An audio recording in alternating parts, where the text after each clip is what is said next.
Newly married, Faiza and her husband Chris were returning from their 2-week honeymoon in Turkey.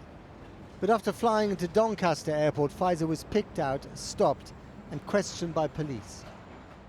The reason? Reading a book on Syrian culture and poetry on the flight to Turkey a fortnight earlier. She had been reported by an alarmed stewardess. Today she's been meeting the book's publishers to see what can be done next. Above all, she wants an apology. I spoke to her earlier. So I was on my way to outbound flight on my honeymoon journey to Turkey. To your honeymoon? Honeymoon, yes. I was reading a book called Syria Speaks about art and culture.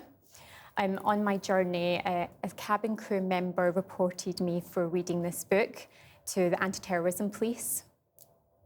And this book is not a jihadi how-to manual, is it? No. It's an inspiring book about artists and writers expressing themselves around the kind of issues in Syria. Had you been blonde and blue-eyed reading that book, do you think you would have been questioned afterwards? No, I think it was a matter of racial profiling. I Plus feel the like book you were reading. Me combined with the book kind of brought that upon, yes.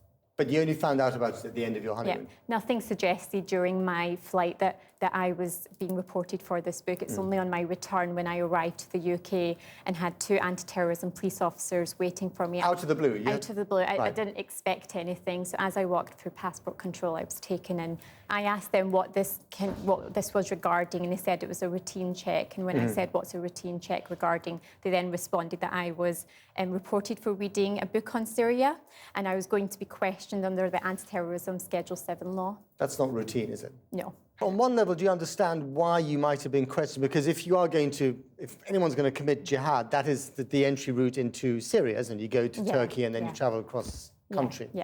I'm aware that is something that is happening, but I think what they had to be mindful about was, what was I reading? It was Syria, which is a country, a book on art and culture, which I have a right to read, and perhaps thinking about taking steps before reporting me to the anti-terrorism police. I feel like that's where the gap lies. Perhaps the most appropriate way to do it is to take me aside and ask me if obviously, again, it would cause humiliation if she was asking me in front of others. So taking me aside, asking me simply what the book was about. She didn't have that understanding. There's a gap in training, perhaps. And then, that would have clarified a lot of things. You've asked Thomson Airlines for an apology.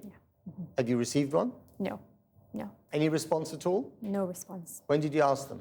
So after the initial incident, which was the end of July, it took me some time to actually put the complaint in, just with everything being very overwhelming. So I submitted it at the start of September, and they usually reply within 28 days. And the police were satisfied with your situation once they finished their interview? Yeah, they had no concerns. And how long did that last? Approximately half an hour. Right. Yeah. Quite a long time. Yeah.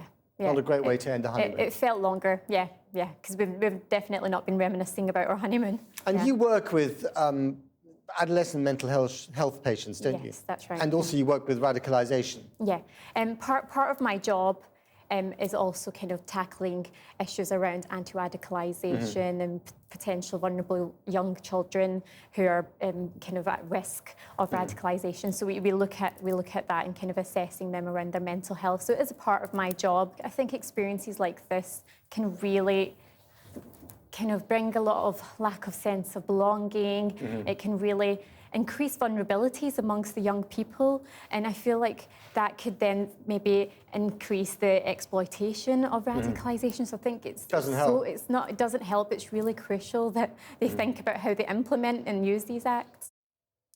Faiza Shaheen. Well, Thomson Airways told us that their crew undergo general safety and security awareness training on a regular basis. As part of this, they are encouraged to share any information and report any concerns that they have as a precaution. They are looking into the allegations of racial profiling.